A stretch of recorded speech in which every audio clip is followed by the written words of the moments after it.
유명 인사들의 트위터가 해킹당했다는 소식이 들리는 가운데 폼페이오 장관의 트윗이 화제입니다. 폼페이오 장관은 자신의 반려견인 머서가 가장 좋아하는 장난감들이라는 제목의 사진을 자신의 트위터에 올렸는데요. 그 장난감이 하필이면 곰돌이 푸 인형이었습니다. 우리한테도 익숙하죠. 노란색에 빨간 상의를 입은 꿀단지를 찾아다니는 귀여운 곰돌이입니다. 사실 곰돌이 푸는 시진핑 주석의 별명이기도 합니다. 문제는 시진핑 주석이 끔찍하게 싫어하는 별명이란 것이죠. 얼마나 싫어하냐면 2018년부터는 중국에서 곰돌이 푸에 대한 검열이 시작되었고 또 영화 곰돌이 푸 다시 만나 행복해는 상영 금지될 정도였습니다. 영국의 BBC는 여기에 덧붙여 중국 내에서는 미국을 개로 지칭을 하고 있기 때문에 반려견이 곰돌이 푸 인형을 장난감으로 갖고 논다는 것은 미국이 중국을 갖고 놀고 있다라는 해석을 가능하게 한다고 했습니다. 뭔가 유치한 것 같기도 하고 웃음이 나오기도 하고 미중 갈등이 이런 디스 정도로만 끝나줘도 좋겠다라는 생각도 드는 미국 국무부 장관의 트윗이었습니다.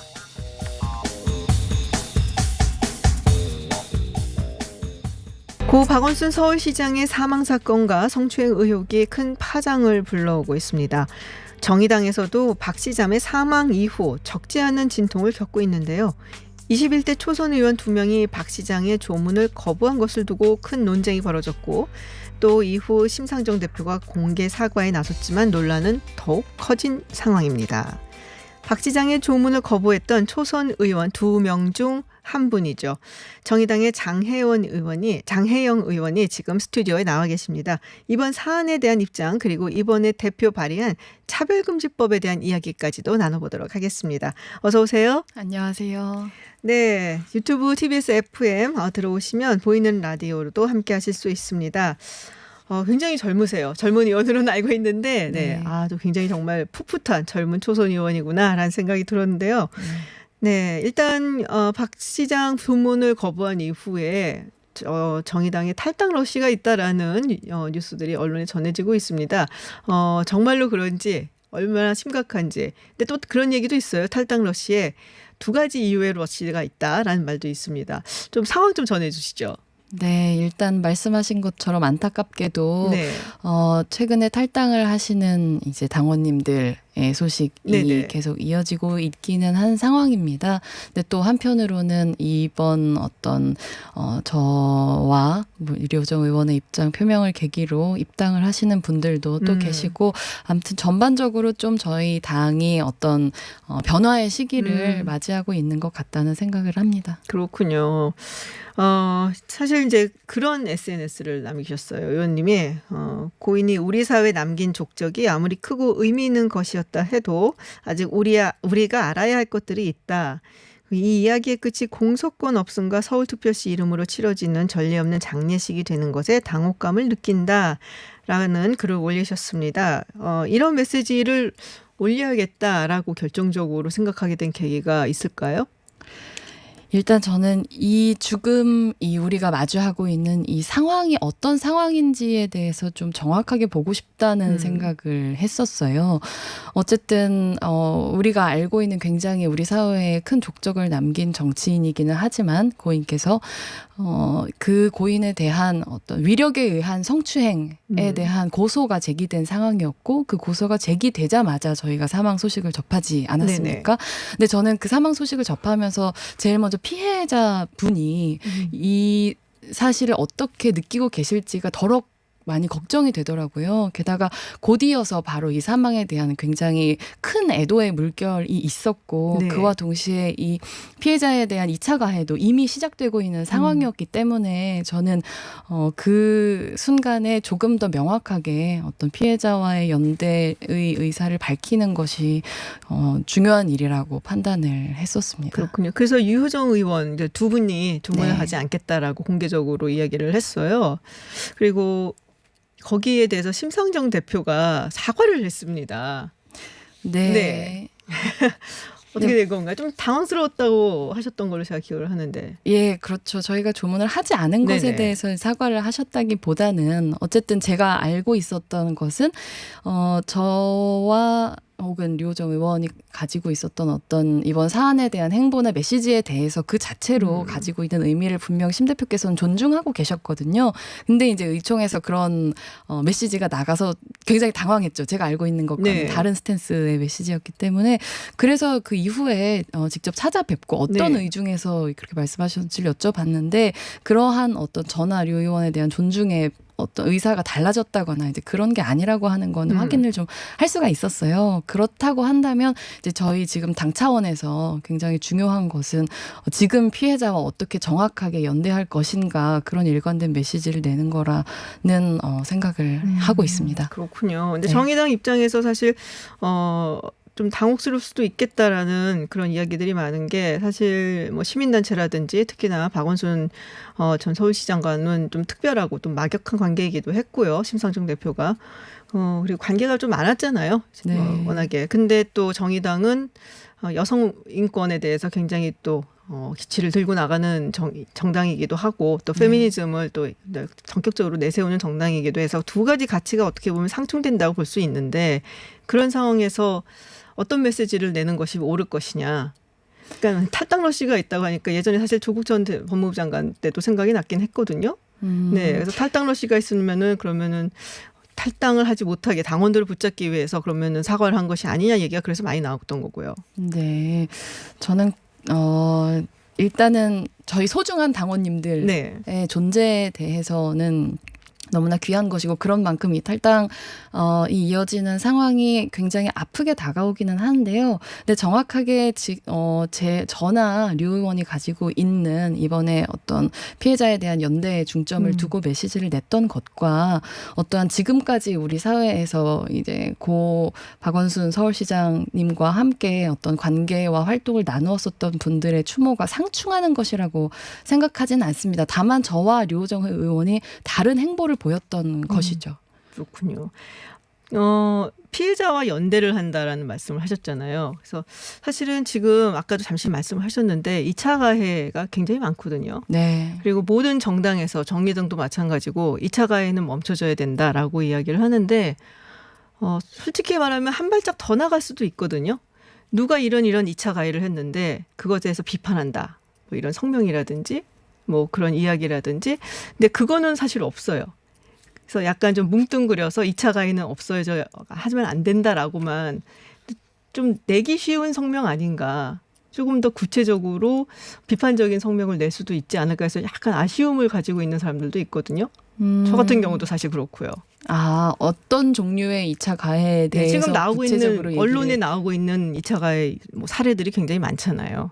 그렇죠. 사실 그 2차 가해가 너무 종류도 많고 다양해서 그것들에 대해서 강력한 대응이 필요하다고 생각하는데 저희는 정치인이지 않습니까? 네. 정치적인 책임을 촉구하는 것이 어떤 진보 정당의 정치인의 일이라는 생각은 많이 하게 돼요. 그래서 최근이 아니죠. 이제 오면서 뉴스를 보니까 이제 여성 변호사회에서 이런 2차 가해에 대해서 대응하는 그런 네. 이제 것에 조력하겠다는 입장을 또 내셨더라고요. 그래서 그것이 여성 변호사회가 할 수 있는 조력이라고 한다면 저희는 기본적으로 어떤 지금 서울시가 진상을 조사하는 어떤 민관 협동체를 꾸린다고 하는데 그것들에 대해서 제대로 이제 사실은 서울시 또한 굉장히 책임을 져야 되는 주체 중에 하나이지 않습니까? 네. 본인이 어떤 조사의 주체라기보다는 그래서 그런 지점에 있어서의 명확한 스탠스를 밝히는 것 그리고 또한 공당으로서 민주당에 대한 책임을 정확하게 촉구하는 것이 좀 더 정치 정당으로서 적절한 메시지라는 생각은 있습니다. 그렇군요. 지금 어떻게 보세요? 서울시에서 얘기하고 있는 그 사실 네. 이제 지금까지 다 민관 건 아니지만. 협동이라고 한다면 네네. 당연히 이번에는 민에 훨씬 더 많은 권한과 독립성이 주어지는 상태로 이 조사가 이루어져야 된다고 생각하고 있고요. 그런 중이 제 머리를 못 깎는다 이런 종류의 말씀을 드리면 좀 더 이해가 빠르시겠지만 이것이 단순히 어떤 개인에 의해서 저질러진 성추행이라기보다는 위력에 의해서 저질러진 성추행으로서 지금 고소가 진행되었었던 상황이잖아요. 있잖아요. 그 네. 위력이라고 하는 것을 구성하고 있었던 어떤 요소들로서의 서울시에 지금까지 존재해 왔었던 어떤 행태들, 이런 것들에 대한 조사가 제대로 일어날 수 있는 형태로 이 팀이 꾸려지는 게 굉장히 중요하다고 보고 있습니다. 네. 사실 피해자가 그 이야기를 했는데 이런 피해가 있다라고 했는데 묵살을 했다라는 얘기도 있었거든요. 그래서 그런 걸 봤을 때 그럼 서울시에서 진행하는 이 조사를 우리 믿을 수 있을 것인가라는 의심도 상당히 많아요. 네, 맞아요. 그래서 어떤 경찰에서 뭐 휴대폰을 포렌식을 한다고 하는데 단지 그것이 그냥 사인을 규명하기 위한 수준에서 끝나는 게 이게 적절한 것이냐, 검찰로 넘겨져서 그 이상의 어떤 서울시 조직 그 내에서의 어떤 성추행을 뭐 은폐하거나 혹은 묵살하거나 이랬었던 정황들에 대한 조사가 들어가야 한다든가, 혹은 인권위 차원에서의 직권조사가 들어가야 된다든가, 이제 그런 다양한 얘기들이 나오는 것이 그런 맥락을 반영한다고 봅니다. 그렇군요. 네. 자, 지금 뭐 어떻게 보면은 저는 사실 그 생각도 했긴 했어요. 이게 정의당한테 굉장히 중요한 이슈가 될 수 있겠다. 그러니까 지금 굉장히 젊은 이제 진보 정의당의 의원이시고, 또 제가 또 심상정 대표가 늙었다는 게 아니라 조금 이제 지금까지 진보계를 이끌어 오신 분이긴 한데 네. 그런 얘기를 들은 적이 있거든요. 진보가 좀 늙었다. 네. 그러니까는 이제 젊은 진보 의원으로서 네. 정의당이 어떤 방향으로 나아가야 된다. 그러니까 이 사건이 하나의 어떤 계기가 될 수도 있지 않을까라는 생각을 했어요. 어떠신가요? 뭐 그렇게 봐주실 수도 있다고 생각하는데, 저는 이게 비단 정의당만의 문제라기보다는 우리 사회의 차원에서의 어떤 변곡점으로서의 의미가 더 크다는 생각을 굉장히 많이 하게 됩니다. 그러니까 지금까지 우리 사회에서 반복적으로 어떤 젠더 폭력의 이슈들이 제기가 되어 왔었고, 특히 고위 공직자들로부터 위력에 의해서 저질러지는 성추행이나 성폭력에 관련된 일들이 하루 이틀 있었던 것이 아님에도 불구하고 다시 이것이 돌아오는 것에 대해서 이제는 우리가 좀 끊고 가야 한다. 완전히 다른 전례를 남기고 다른 사회로 나아가야 한다는 어떤 사회적인 대화를 지금 우리가 아주 아프게 치르고 있는 것은 네. 아닌가, 그렇게 봅니다. 알겠습니다. 사실 이제 이맘때 되면 생각나는 분이 또 있어요. 저는 네, 노회찬 의원, 이제 돌아가신 노회찬 의원이 생각이 나는데 네. 나오셨으니까 한번 여쭤보고 싶은 게, 우리 젊은 정의당 의원에게 노회찬은 어떤 존재인가? 네. 저는 이제 정의당에 계신 다른 많은 네. 이제 청년 정치인 분들은 이제 고 노회찬 의원님을 직접 만나 뵀었던 분들도 살아생전에 계시지만, 저에게는 아쉽게도 그런 행운은 없었어요. 저는 제가 만난 고 노회찬 의원님은 이제 영상 속에 목소리로, 연설로 이제 남아 있는 분인데, 그러한 존재만으로도 사실은 굉장히 큰 울림이 있었죠. 제가 정의당에 들어와서 이제 활동을 할 것인가를 고민하는 시점에서 노회찬 의원의 수많은 분들께서 알고 계시니 6411번 버스의 투명 인간들의 곁에 존재하는 정당이 되어야 한다. 정의당이 거기로 가야 한다는 그 연설이 저한테도 굉장히 울림이 컸거든요. 그래서 이제 그런 말씀을, 그 말 자체보다도 뜻을 새기고 정말로 우리 사회의 지금의 투명 인간들의 곁에 서는 정치인이 돼야겠다, 그런 생각 많이 하고 있죠. 그렇군요. 지금 말하다가 또 울컥했어요. 네. 지금 정의당 혁신위원장직을 맡고 계신데 어떻게 정의당 혁신위원장으로서 정의당의 혁신을 이끌어 가실 생각인지 궁금합니다. 가장 방점을 두고 있는 부분이 뭔가요? 일단 저희가 드디어 혁신위원회의 초안이 이번 주말에 나옵니다. 그래서 오늘 이제 또 방송 끝나고 나서 다시 그 초안 그래요? 다듬으러 당사로 돌아가야 하는데, 굉장히 아픈 혁신이라는 말을 풀면 정말 가죽을 벗길 정도로 아프게 새롭게 이제 새로 나는 것이다, 이런 의미이잖아요. 그래서 정말로 이 정의당이 가지고 있는 어떤 내적인 체계부터 시작해서 앞으로 우리가 나아가야 하는 어떤 거대한 아젠다들에 대해서까지 굉장히 아주 근본적인 차원에서의 논의들을 하고 있고요. 이 안에서의 어떤 발전적인 논쟁들을 거듭해서 이번 주말에 구체적인 모습을 보여드릴 수 있을 것 같습니다. 좀 기대가 되는데, 근데 약간 뭐랄까 아젠다를 확 던져야 되는 입장이 아닌가, 정의당이. 사실 그 부분들이 최근 몇 년 좀 아쉬웠거든요. 네. 그러니까 정의당은 정의당만의 색채가 있고, 그러니까 따라가는 정당이 아니거든요. 맞아요. 네, 끌고 나가고 약간은 좀 저건 너무 다른 쪽으로 간 거 아니야? 라는 생각이 들 정도로 사회에 좀 이렇게 파장을 던질 수 있는, 좀 획기적인 정당 아젠다가 필요하다라는 생각이 들어서 좀 기대를 해보겠습니다. 네, 감사합니다. 토요일에 나온다고 하니까 기대를 네. 좀 해보도록 하고요. 네. 차별금지법 이야기를 해볼게요. 지금 네. 대표 발의를 하셨는데 이 차별금지법이 사실은 되게 여러 번 나왔었어요. 네, 그와 맞아요. 비슷한 것들도 해갖고선 뭐 상당히 많이 나왔었던 걸 제가 기억하는데 네. 근데 한 가지 그 항목 때문에 사실은 자초가 됐던 적이 많죠. 네. 성적 지향. 그렇죠. 네.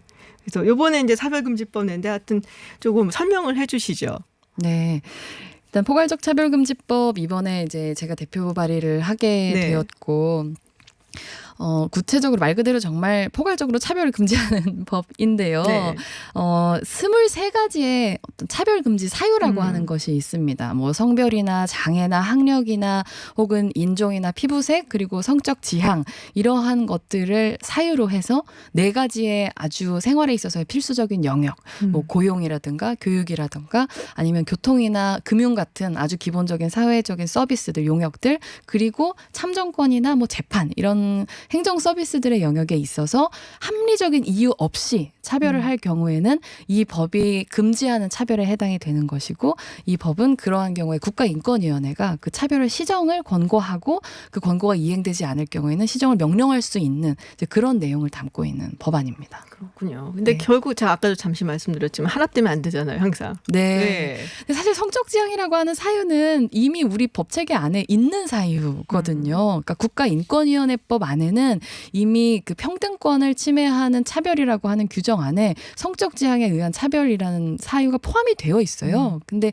이것을 이제 문제 삼는 것은 이 법안을 이제 마음에 들지 않아 하시는 분들께서 이제 좀 더 약간 크게 보고 계시는 것 같아요. 근데 성적 지향을 이유로 네. 예를 들면 차별을 한다는 거는 내가 성소수자라는 이유만으로 뭐 택시를 타는데 승차 거부를 당한다든가 뭐 교육에 있어서의 기회를 박탈당한다든가 일자리에서 직업을 잃는다든가 이런 일들을 차별로 금지하는 그런 굉장히 상식적인 내용을 제한하고 있는 것이고 실제로 어떤 형법에 의한 처벌 조항도 존재하지 않거든요. 왜냐하면 인권위원회의 권고를 기본적으로 금지와 중지를 권고할 수 있는 기재로 삼고 있기 때문에 기관으로 그래서 이 법이 굉장히 알려진 것과 다른 점이 많이 있는 네. 거죠. 얼마 전에 미국 연방대법원에서 그 판례가 났었나요? 예, 맞아요. 성적 지향에 따라서 그렇죠. 고용에 있어서의 고용에 차별을. 차별하면 안 된다라는 네. 부분이 나왔는데 이제 그런 얘기들이 사실은 미국에서 있어 왔긴 했어요. 뭐 사람이 다른 의견을 가질 수는 있으니까 나는 이제 굉장히 열심히 교회를 다니는 사람이기 때문에 그 동성 결혼에 대해서 찬성할 수 없다라는 의견을 가진 사람이 이제 뭐 결혼식장을 운영을 하고 있는데 동성 커플이 와서 이거를 빌리겠다는데 그걸 거부했을 경우, 네. 예, 이게 이제 차별금지법이 있는 주에서는 사실 이렇게 걸리게 되는 거거든요. 그래서 이쪽에서는 뭐 종교의 자유를 허용을 해야 되는 거 아니냐라는 반론이 또 있고 해요. 네네. 근데 그런 부분에 충돌이 한국에서도 만약에 법안이 통과가 된다면 분명히 있지 않을까라는 생각이 드는데 그 부분은 어떻게 보세요? 저는 이 차별이라고 하는 게 이 차별금지법을 대표 발의를 하는 의원으로서 이제 잘 알아야 되잖아요. 그래서 좀 공부를 하다 보니까 차별은 다 나쁜가? 모든 차별은 나쁜가? 라고 하면 그렇지 않아요. 왜냐하면 말 그대로 차등을 둔다고 하는 것은 어떤 중립의 영역이잖아요. 그래서 합리적인 이유가 있어서 거기에 구별을 두는 경우도 있고 심지어 우리 사회의 차별을 보정하기 위해서라도 다른 어떤 차별의 속성을 갖고 있는 사람들을 우대하는 어떤 예를 들면 뭐 여성 전용 주차장이라던가 뭐 어떤 장애인에게 있어서 어떤 뭐 박물관에 있어서 입장료를 깎아준다든가 이런 종류의 조치들이 존재하지 않습니까? 그것은 근데 합리적인 차별이거든요. 네. 근데 이 법이 이야기하는 합리적이지 않은 차별들이라고 하는 것은 개인의 자유를 우리는 당연히 너무나 중요한 헌법적인 권리로 존중을 하지만 다른 사람의 권리를 침해하는 것을 우리는 자유라고 이야기하지 않습니다. 그러니까 종교적인 자유는 당연히 보장되는 것이고 뭐 표현의 자유도 당연히 보장되는 것이지만 나의 표현의 자유가 타인의 권리를 존엄할 권리를 침해하는 것을 우리 헌법은 자유로 보장하는 것은 아니거든요. 그래서 말씀하신 것처럼 예를 들면은 이것은 합리적인 차별인가 아닌가에 대한 어떤 대화가 사회적인 대화가 이 법이 우리 사회에 만들어진다고 한다면 아마도 많이 일어날 수 있을 거라고 생각해요. 근데 그것 그러한 대화가 일어나는 것, 촉발되는 것, 그래서 이것은 합리적인 차별이고 이것은 아니로구나라고 하는 거를 우리 사회에 존재하는 구성원들이 배워나가는 것 그 자체가 사실은 우리가 성숙한 민주주의 사회로 가는 하나의 중요한 단계일 수도 있다고 전 생각할 수 있다고 봅니다. 어떻게 보면 다 그냥 까놓고 이야기를 한번 해봐야 된다는 식으로 들려요. 뭐 이게 차별. 예를 들면 그런 네. 거예요.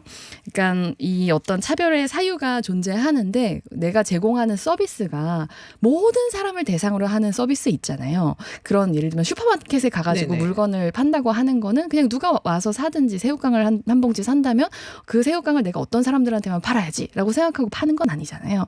그런 경우에는 이제 만약에 상대가 동성애자라고 하는 거를 사실 어떻게 알죠? 뭐 시반이 있는 것도 아니고 알 수 있는 방법도 없지만 그런 이유로 팔지 않는다면 그거는 아마도 차별일 가능성이 저는 더 높다고 보는데 네. 하지만 그게 아니라 정말로 내가 어떤 나의 인격적인 노력을 담아서 무언가를 해야 하는데 그것이 나의 어떤 굉장히 뭐랄까 신념의 부분에 있어서 나아가지 않는 서비스라고 한다면 그 부분은 조금 더 우리가 얘기할 수 있는 여지가 있지 않을까 싶습니다. 근데 제가 입법자로서 이런 네네. 얘기를 하는 건 굉장히 조심스러운 게 이 법은 무엇이 죄고 무엇이 죄가 아니다라고 하는 것을 규정하기 위한 법이 아니라 우리 사회에 존재하는 여러 가지 차별들을 시정할 수 있는 하나의 여지를 넓히기 위해서 그리고 그러한 판단의 영역을 실제로 차별을 받는 사람과 차별을 했다고 여겨진 사람 그리고 국가인권위원회에다가 그 대화의 여지를 넓히는 법이거든요. 그렇기 때문에 저는 우리가 이 법안을 충분히 가져도 될 때가 이제는 됐다고 보는 것이죠. 그렇군요. 근데 발의 정적순을 겨우 채우셨다고. 통과가 될까요, 그러면?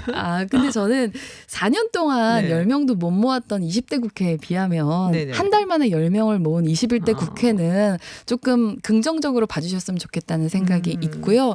이 10명을 모으는 게 힘들었다는 게 이 법안의 취지에 공감하지 않는다거나 뜻에 반대한다거나 이렇기 때문에 모으기 힘들었다기보다는 지금까지 학습됐었던 어떤 종류의 무력감이나 아니면은 어떤 망설임 이런 것들에 대해서 이번에는 상황이 다르다라고 하는 것들을 설득해내는 과정에 조금 노력이 필요했을 뿐이라고 생각합니다. 예전에 제가 기억하기로는 차별금지 교육법이라는 게 있었어요. 그 법안을 초당적으로 발의를 했었습니다. 그 당시 한 40명, 50명 정도 되는 의원들이 발의를 했고 굉장히 많은 의원들, 우리가 잘 아는 의원들, 예를 들어 박지원 의원, 이번에 이제 네. 국정원장으로 가시죠. 그리고 유승민 의원도 거기에 이름을 올리고 있었고 이인재 의원도 있었어요. 네. 그래서 정말로 초당적으로 했었는데 그리고 이거는 차별금지 교육법이라서 이제 뭐 교사들이라든지 뭐 공직자라든지 이런 사람들한테 차별하면 안 된다라는 어떤 일정한 교육을 한다는 거였는데 그것도 무산이 결국 됐어요. 네. 네, 종교계 반대로 인해서 이번에도 그거를 발의를 일단은 하셨는데 네.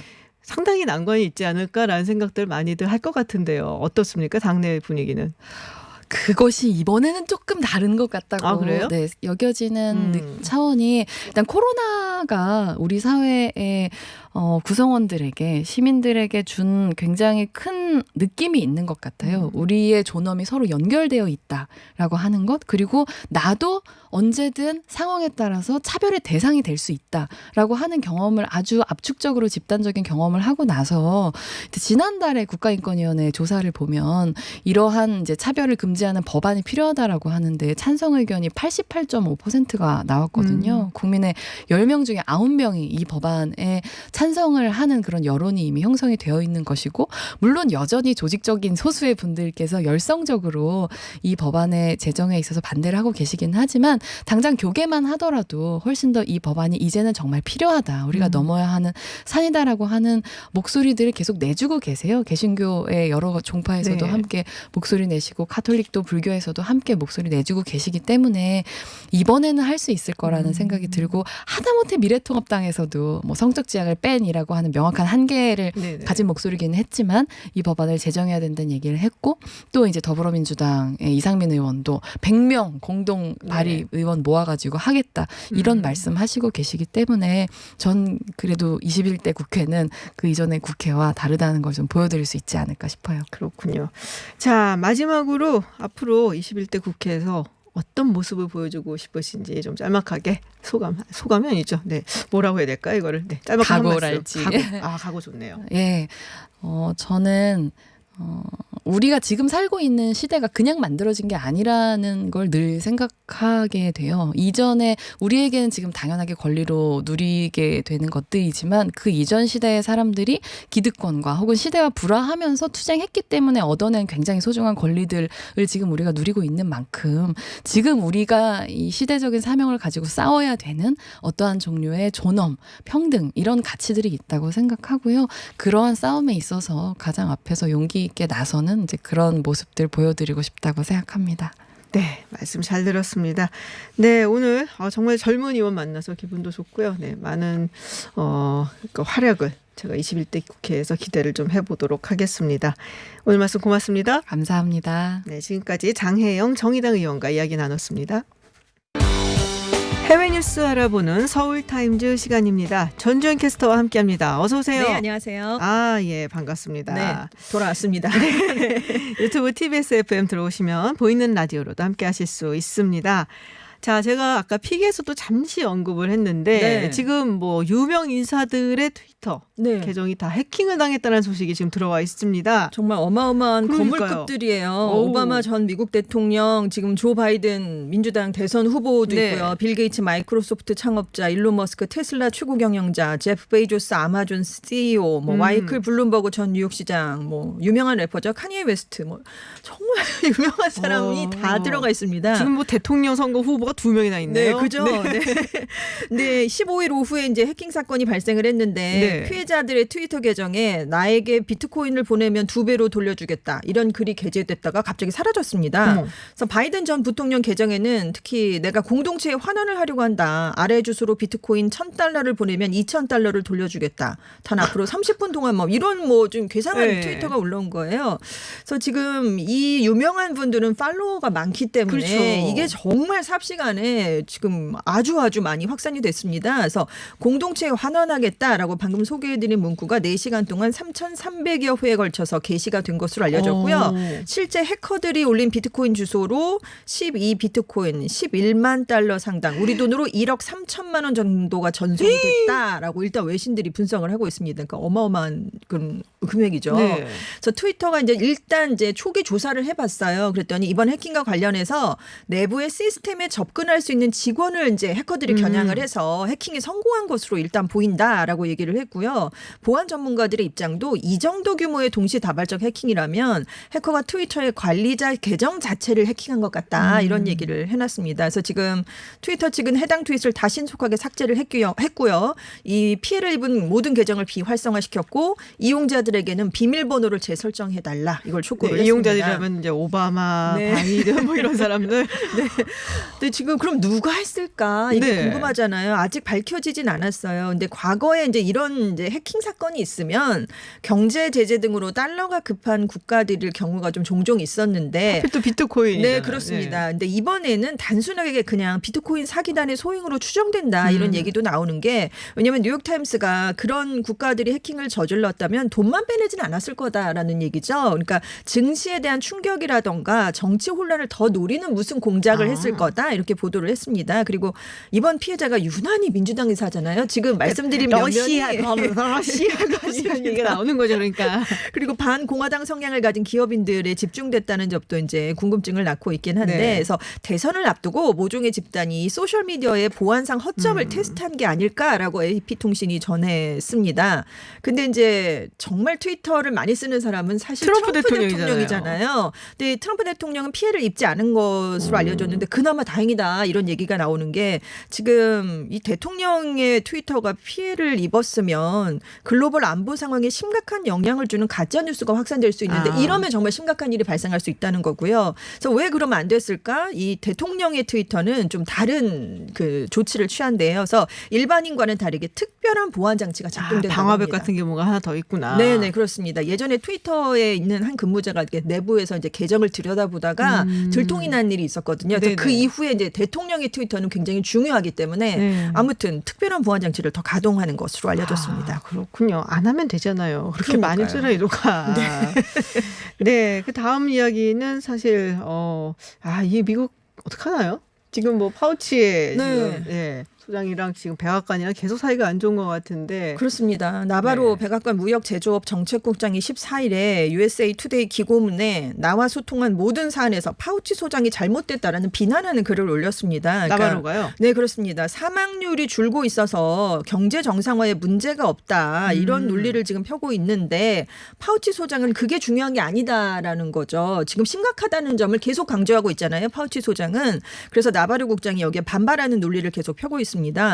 그리고 이제 트럼프 대통령도 파우치 소장에 대해서 좋은 사람이지만 많은 잘못을 했다. 뭐 이렇게 공개적으로 지금 폭스뉴스 인터뷰에서 얘기를 했고 13일에는 나는 파우치 소장과 좋은 관계지만 내가 항상 그와 동의하는 것은 아니다. 뭐 이런 목소리를 계속 맞아요. 이제 내놓고 있는 거예요. 그러니까 신중한 경제 정상화를 파우치 소장이 계속 주장을 하면서 소신 발언을 하니까 지금 트럼프 대통령과 백악관 참모들과의 갈등이 계속 이어지고 있는 셈입니다. 그래서 지금 파우치 소장에게 이제 사람들이 이렇게 공격하는데 어떻게 생각하냐 이렇게 물어봤더니 자신에 대한 그 고위 정책 결정자들의 공격을 이상한 일이다. 정말 이상하다. 이렇게 지적을 하면서 백악관 스텝이 오히려 이렇게 행동해서 과학계와 언론들이 여기에 반발을 하면 대통령의 신뢰성을 떨어뜨리는 일이 아니냐. 이건 오히려 대통령을 해치게 되는 일이다. 이렇게 얘기를 했고요. 나바로 국장은 혼자만의 세상 속에 있는 것 같다. 이런 비판을 아주 직격탄으로 내놨습니다. 그래서 트럼프 대통령이 이제 논란이 좀 커질 모습을 보이니까 나바로 국장의 기고는 개인적인 입장이다. 이렇게 약간 선을 그으면서 나는 파우치 소장과 아주 좋은 관계다라고 진화에 나서기도 했습니다. 시킨 거 아니에요? 그건 좀 알고 네. 두고 봐야 될 것 같아요. 그런 냄새가 좀 나는데. 네. 자, 지금 이제 트럼프 대통령 조 바이든 후보 지금 네. 뭐 여론조사 결과 보면은 다들 아시겠지만은 조 바이든 후보가 굉장히 많이 앞서는 네. 걸로 일단 나오고는 그렇습니다. 있습니다. 물론 이제 주마다 봐야 되고 뭐 여러 가지 네네. 뭐 사건이 또 벌어질 수 있어서 그렇죠. 아직 모르는 얘기인데요. 네. 저는 이게 되게 흥미로워요. 경제 분야에서의 지지율을 네. 바이든이 앞서고 있다. 그러니까요. 네. 이게 좀 중요한 점이 되는 게 그렇죠. 그동안 트럼프 대통령이 다른 거 뭐 경제가 아니라 코로나19 뭐 이런 것들에서 굉장히 안 좋은 점수를 많이 받아서 그거는 바이든 후보보다 낮은 평가를 많이 받았습니다. 그래도 마지막 하나 남은 게 경제는 잘한다. 경제 대통령이다. 약간 왜냐하면 이런 지금 주식시장 평가였잖아요. 계속 뛰고 있거든요. 그러니까요. 미국의 경제 상황이 네. 좋아졌잖아요. 그렇기 때문에 이제 그런 평가를 받았는데 퀴니피에게 조사 결과 경제 분야에서 바이든 전 부통령이 50%, 트럼프 대통령이 45%의 지지율을 얻은 것으로 최근 조사 나타났습니다. 근데 지난달에 했을 때는 트럼프 대통령이 5%포인트 앞서고 있었거든요. 네. 한 달 만에 지금 완벽하게 지금 상황이 역전이 된 셈이에요. 그래서 35세 이하 백인 무당층에서 하락세가 좀 두드러진 것으로 분석이 됐습니다. 그래서 지금 뭐 코로나19 인종차별 경제 문제들을 대선의 핵심 변수로 이제 유권자들이 꼽고 있는데 뭐 코로나19 인종차별 현안은 당연히 트럼프 대통령보다는 바이든 후보의 네. 손을 들어주는 그런 지지율이 훨씬 더 많습니다. 네, 왜냐하면은 보통 미국 사람들이 경제라든지 안보 분야는 공화당이 훨씬 더 잘 끝나간다고 생각들을 많이 하거든요. 네. 그래서 사회라든지 뭐 그런 복지 이슈라든지 이런 건 민주당이 잘한다고 네네. 생각을 하고, 근데 지금 경제 같은 경우는 트럼프 대통령이 내내 자랑하는 게 그러니까요. 나스닥 시장 봐라, 네. 뭐 다우존스 봐라 이러고 있는데 여기서 밀린다고 이야기를 한다면은 네. 이거는 조금 심각할 수 있겠다라는 그렇습니다. 생각이 또 들기도 하고, 지금 뭐랄까 이게 접전지라고 불리는 곳에서 거의 다 바이든이 앞서고 있어요. 네, 특히 그러니까요. 충격적인 곳은 이제 텍사스 같은 텍사스. 곳에서 트럼프가 강력한 우위를 점하지 네네. 못하고 있다는 부분도 그렇고, 지금 근데 그 상황이 지금 벌써 7월인데 네. 뭐 전혀 즐거워 있는 것 같지 않아 보여서. 그러니까요. 지금 6개 경합주에서 10일에서 12일까지 네. 유권자 4천여 명을 대상으로 CNBC가 여론조사를 해봤습니다. 근데 평균적으로 이 6개 경합주에서 트럼프 대통령이 바이든 전 부통령에게 6%포인트 밀리고 있는 것으로 지금 조사가 됐어요. 근데 이 경합주가 지난번 대선에서 트럼프 대통령이 간발의 차이로 이겨서 승리를 가져간 곳들이잖아요. 네. 근데 지금 이렇게 평균적으로 뭐 8, 7, 6% 밀리는 곳이 있고 노스캐롤라이나 주에서만 1%포인트로 아주 근소하게 뒤처지고 있는 것으로 지금 나타나고 있습니다. 근데 3, 4월까지만 해도 트럼프 대통령이 훨씬 더 우위를 보이던 지역들이었거든요. 근데 이제 코로나19가 크게 확산하고 뭐 그러면서 경제 봉쇄도 이뤄지고 네. 이러면서 지금 여론조사 결과가 계속 밀리고 있는데 한 달 전에도 같은 여론조사를 해봤을 때 3%포인트 밀리기 시작을 하더니 이제 점점 벌어지는. 격차가 이제 6%포인트까지 벌어진 셈입니다. 그러니까 이게 좁히거나 다시 앞서거나 이러질 못하고 오히려 격차가 더 벌어지고 있으니까 만약에 다음에 해봤을 때는 또 어떻게 될지 모르는 거죠. 네. 그래서 그렇군요. 아무튼 미숙한 코로나19 대응 과정 때문에 이런 결과가 나오고 있다. 이렇게 얘기가 지금 나오고 있습니다. 언제 한번 그 선거인단 개수를 이렇게 네. 계산을 좀 해봤고 네네. 근데 한번 제가 말씀을 좀 드려봐야 될 것 네네네. 같아요. 자, 저희가 퀴즈 내드렸었는데 네. 오늘 퀴즈 정답 발표 전주현 캐스터가 해주시겠습니다. 우리나라 최대의 섬이자 특별자치도인 이곳은 바로 제주도였습니다. 다들 네. 알고 계셨을 것 같아요. 네. 네, 정답은 제주도였습니다. 총 10분 저희가 추첨을 했고요. 그중에 2분 문자 소개해드리겠습니다. 9011님, 60대 후반이라고 하시네요. 네, 제주 출신 할망입니다. 라고 문자 보내주셨어요. 네, 커피 쿠폰 저희가 드리겠습니다. 그리고 0505님, 제주도 노래 부르는 아내와 같이 여행 갈 재주는 없어도 커피로 아내를 달래는 재주 있는 남편이 되고 싶네요. 약간 라임이 많습니다. 네. 라임 천재. 네, 커피 쿠폰 드리겠습니다. 오늘 당첨자 명단 저희가 홈페이지에 올려놓고요. 또 개별적으로도 연락드리겠습니다. 이벤트 참여해주신 분들 모두 감사드리고 내일도 퀴즈는 계속됩니다. 네, 서울타임즈 여기서 마치겠습니다. 전준 캐스터였습니다. 고맙습니다. 네, 감사합니다. 네. 핫한 이슈를 두 개의 시선으로 바라보는 목요일의 파이터 두 분 소개합니다. 먼저 배종호 세한대 교수 나오셨습니다. 어서 오세요. 네, 그리고 또 지난주에 이제 막강한 화력을 조금 보여주신 다는 아니고 조금 보여주신 장성철 공간과 논책 정책센터 센터 소장도 나오셨습니다. 어서 오세요. 반갑습니다. 많이 보여주세요. 네, 많이 보여주시기로 하고요. 자, 먼저 이게 오늘 제일 핫한 뉴스인 거는 부인할 수가 없습니다. 지사직 박탈 위기에 몰렸던 이재명 경기지사가 극적으로 부활했다고 해도 맞는지 모르겠어요. 네. 네, 어쨌든 대법원 판결이 났고요. 이제는 여권의 차기 대권 주자로 급부상할 것이다라는 것에 대해서는 이견이 없을 것 같습니다. 이견이 있습니다. 이견 있어요? 네. 네. 급부상 이미 했습니다. 이런 아재 개그. 알았습니다. 알겠습니다. 급부상 했다고 네. 이견을 이제 이미 했다고 말씀을 하셨는데 자, 어떻게들 전망을 하시는지 먼저 전망 조금씩 듣고 갈게요. 네, 이미 이제 급부상했단 말이 네네. 맞고요. 그런데 더 부상하겠죠. 네. 그동안에 죽느냐 사느냐 족쇄가 채워져 있지 않습니까? 근데 대법원에서 사실상 무죄 취지로 파기환송됐으니까 직을 유지하고 그럼 네. 이제 족쇄가 없어졌으니까 지지율이 올라갈 수밖에 없잖아요. 근데 최근에 보면은 한 자리 숫자로 좁혀졌거든요. 28%대 20%포인트. 그래서 이제 8%포인트 차이가 이낙연 났거든요. 의원과 그렇죠. 네. 이낙연 의원과. 자, 그럼 이제 격차가 좁혀지면은 좁혀질 것으로 보여요. 네네. 그러면 어떤 일이 벌어지느냐? 이낙연 독주 체제가 유지될 수도 있고 무너질 수도 있다. 그게 뭐예요? 이거 아니면 저거란 얘기잖아요. 근데 제가 볼 때 이제 올라가니까 좁혀지니까 네. 원톱 그러니까 이낙연 독주 체제가 투톱 양강 시스템으로 갈 양강 수밖에 시스템으로 없는 거죠. 갈 수밖에 없다. 네, 그럼 이제 양강 시스템으로 가면 무슨 일이 벌어지느냐? 지금까지는 이낙연 대 비이낙연이었는데 오히려 이재명 대 반이재명으로 될 수가 있어요. 그게 무슨 얘기냐면 굉장히 급진적인 얘기인데요, 이거는. 아닌 것 민주당은 이제 같아요. 친문 지지자들이 사실상 끌고 네. 가는 그런 정당이기 때문에 친문 지지자들은 이재명 지사가 대통령 후보 되는 걸 원하지 않을걸요.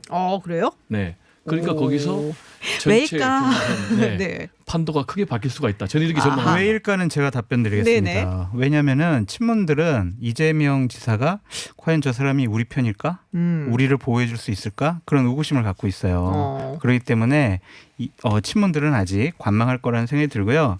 상당히 재밌어졌습니다. 이제 다음 달에 있을 당대표 선거 정말 재밌어졌고요. 그리고 이 이재명 지사가 살아남으로써 피해를 받는 제 1순위로 피해받는 분이 저는 김부겸 후보라 왜요? 같아요. 이분도 대권 꿈이 있잖아요. 근데 당대표 나가서 이번에 안 될 거잖아요. 저렇게 대놓고. 그냥 까놓고 직설적으로 네. 말씀드릴게요. 안 될 가능성이 더 높잖아요. 네네. 그러면은 자기는 대권 나가려고 했는데 지금 구도가 딱 이제 이낙연, 이재명 딱 된단 말이에요. 제일 피해 보는 것은 김부겸이고 두 번째 피해 보는 곳은 통합당입니다. 통합당이다. 예전에 2007년도에 박근혜, 이명박 네네. 여기서 경선만 치르면 대통령은 따놓은 당상이다 이런 흐름이 있었잖아요. 네네.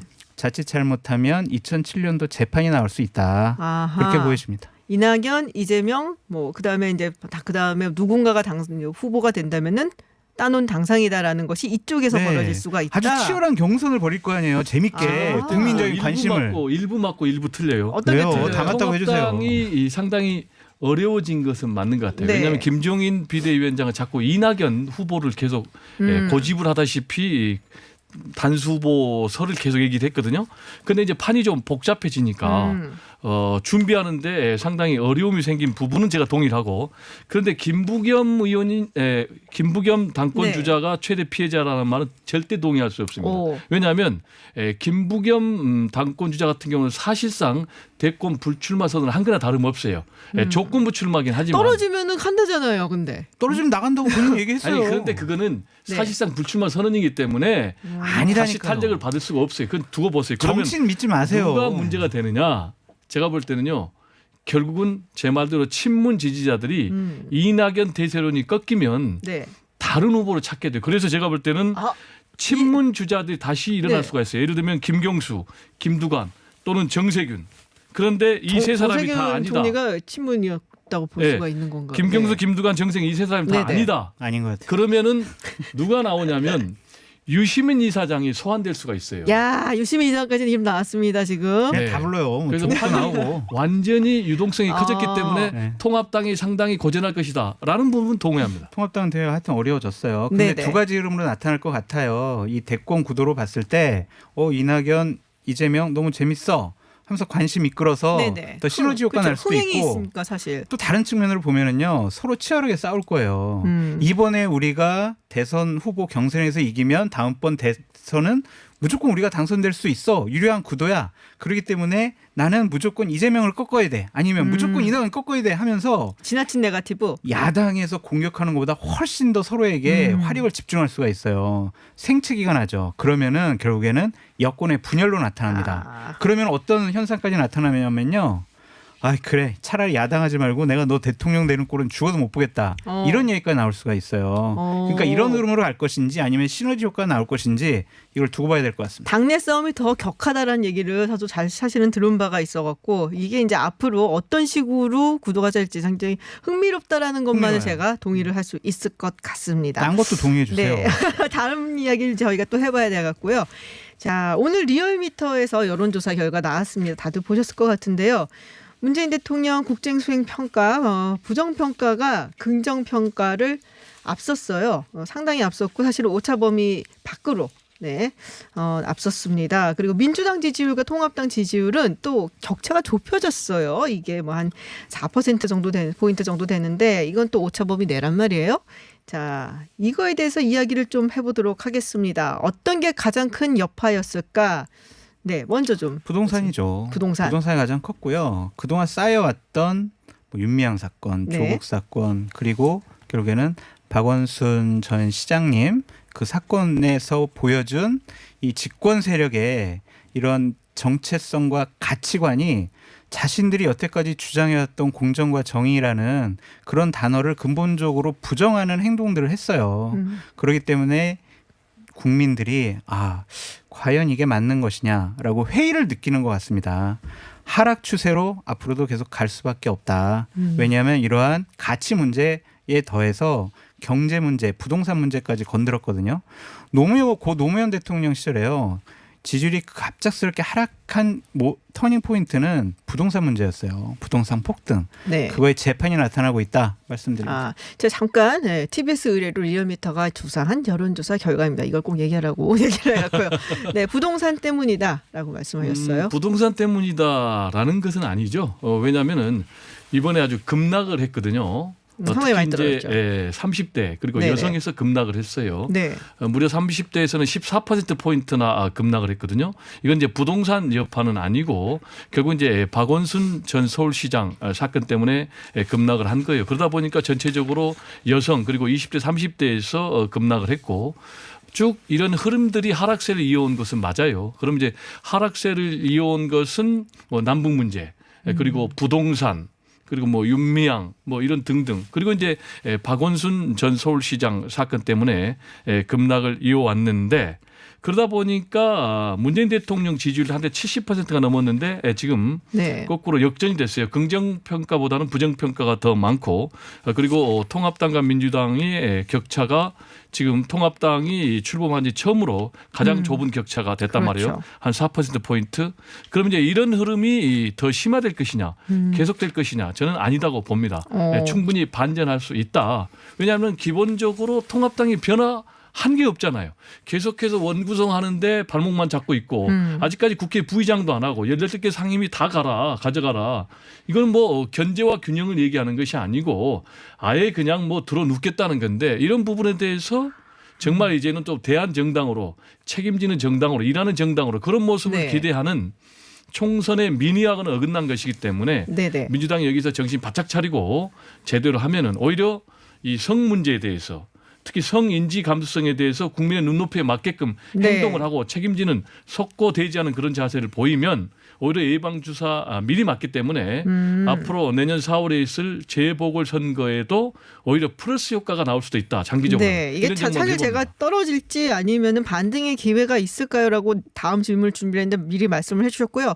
제가 기회 드리기 전에 이거 해야 돼요. 제가 네, 지난 13일부터 15일까지 조사를 했고요. 표본오차 95%, 신뢰 수준 플러스 마이너스 2.5%입니다. 그리고 전국 성인 1,510명을 대상으로 조사를 했고요. 유무선 전화 혼합으로 진행을 했습니다. 자세한 내용은 리얼미터 홈페이지에서 확인 가능하십니다. 말씀하십시오. 저는 상승 반등으로 이끌어내기에는 이제 너무 늦었다는 생각이 들어요. 민심을 읽는 안테나가 고장이 났고 그 안테나를 고칠 만한 사람도 없다. 의지도 없다라고 보여집니다. 정권과 권력을 바라보는 국민의 눈은 4단계예요. 하나는 처음에 정권을 딱 잡으면요. 환호하고 박수를 칩니다.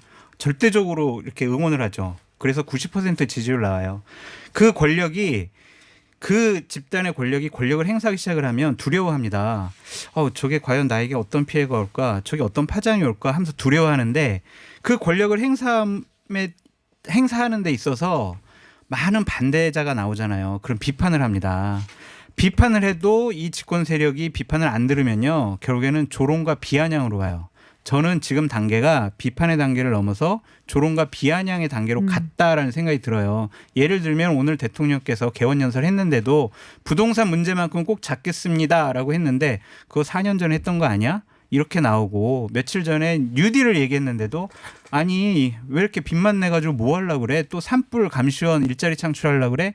이런 비아냥이 나오거든요. 기대가 아니라 지금 비아냥과 조롱이 나온다는 것은 이미 국민들의 민심이 점차 떠나가고 있고 그거의 결정적인 포인트가 이번에 박원순 시장 사망 사건에 대해서 여당이 보여준 국민에게 욕설을 하고 호통치고 그런 모습 때문이다라고 말씀드려요. 그렇군요. 우리 배 교수님 어떻게? 제가 볼 때는 상당히 동의하기 좀 어려운 게 동의해 주세요. 민주당의 지지율이 떨어지고 있는 것은 맞는데 그 지지율이 통합당으로 올라가지 않고 통합당 상승폭은 굉장히 적거든요. 그 얘기는 뭐냐면 아직도 통합당이 구태의연한 과거의 모습에서 변하지 않았다. 대표적인 게 이제 남북 문제 아니겠습니까?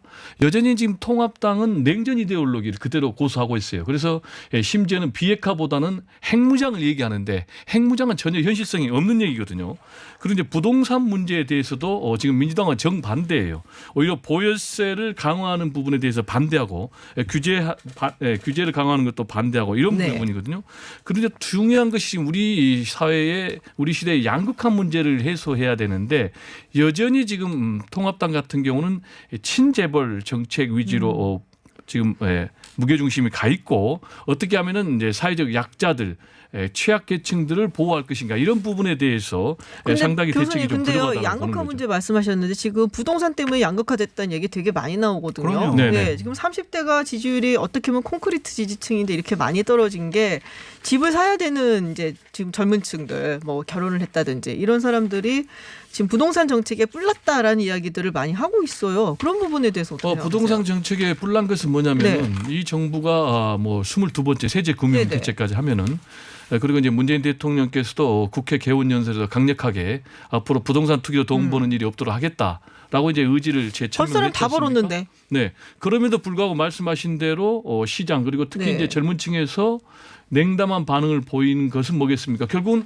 그럼에도 불구하고 부동산 값이 폭등을 했다라는 네. 부분 아니겠습니까? 그러니까요. 그리고 실제로 실소유자들이 거주할 그런 환경은 마련되지 않고 있다. 이런 부분 아니겠습니까? 그래서 그 부분에 대해서 성과를 내놔야죠. 성과를 못 내놓는다면은 상당한 위기로 갈 수밖에 없는 거죠. 그 성과는 분명히 정권은 내야 능력이 된다. 없어요. 지난 2017년도부터 그 대통령이 되시고 난 다음부터 했던 얘기 그대로 했어요. 고장난 녹음기니다. 지금 집권 4년 차인데 아직도 똑같은 얘기를 하고 있다는 것은 우리는 능력이 없어요라는 자기 고백이라고 생각이 들고요. 통합당 능력 없습니다. 지금 카운터 펀치 맞고 그러기 상태로 완전히 뻗어 있는 상황이에요. 그 사람들이 지금 뭘 할 수 있다라고 저도 생각하지 않아요. 근데 하지만 중요한 것은 통합당은 자신들에게 향해 있는 그런 비호감도를 낮추는 계기로 이번에 삼아야 된다고 생각이 듭니다. 아무리 우리가 잘해줄게 좋아해요.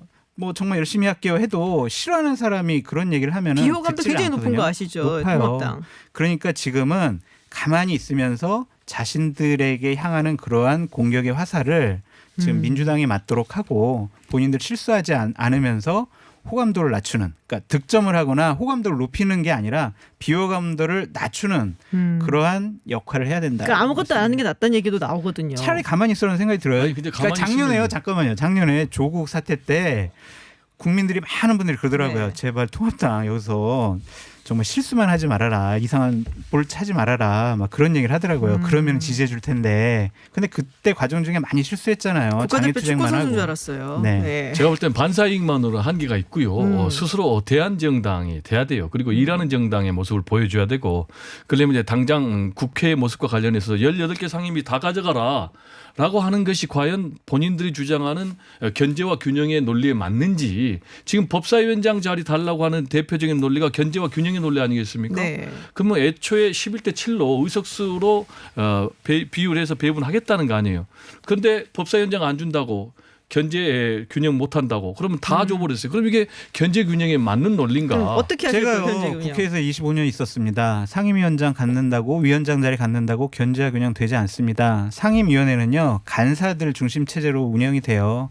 법사위원장을 빼놓고는 17개 상임위원장은요 할 수 있는 것이 회의합니다. 회의 끝났습니다. 그리고 안건 올리겠습니다. 이거밖에 없어요.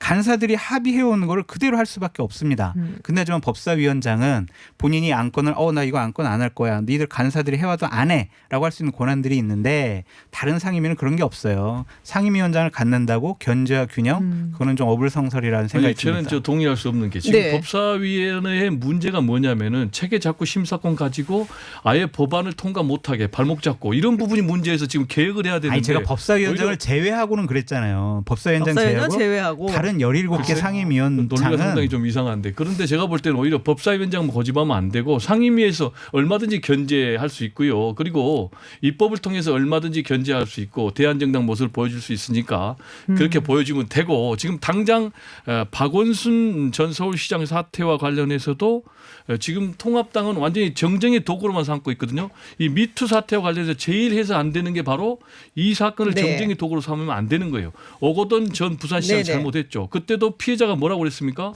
이 문제를 정치 도구화하지 말아라. 총선 전에 서로 짜고 한 거 그런 거 없었다라고 얘기를 했거든요. 네. 그런데 지금도 보면은 미투 운동이 우리 사회에서 어떻게 하면은 특히 이 정치 고위직에서 일어나지 않겠는가라는 대안 제시는 한 것도 없고 네. 계속해서 정쟁으로만 몰고 가는 이런 모습이 제가 볼 때는 네, 좀 지양돼야 알겠습니다. 된다. 이런 좀 주장입니다. 저희가 시간이 다 됐어요. 10초. 거듭 말씀드리지만 야당 능력이 없어서 대안 못 마련해요. 야당은 반대하고 정쟁하고 공격하고 그게 야당의 역할이다 말씀드립니다. 네, 알겠습니다. 목요일의 파이팅이 넘치는 대화였습니다. 네, 장성철 소장 그리고 배종호 교수와 함께했습니다. 두 분 감사합니다. 감사합니다. 네, 김지윤의 이브닝쇼 오늘 방송 여기까지입니다. 저희는 내일도 6시 10분에 여러분을 기다리겠습니다. 지금까지 김지윤이었습니다.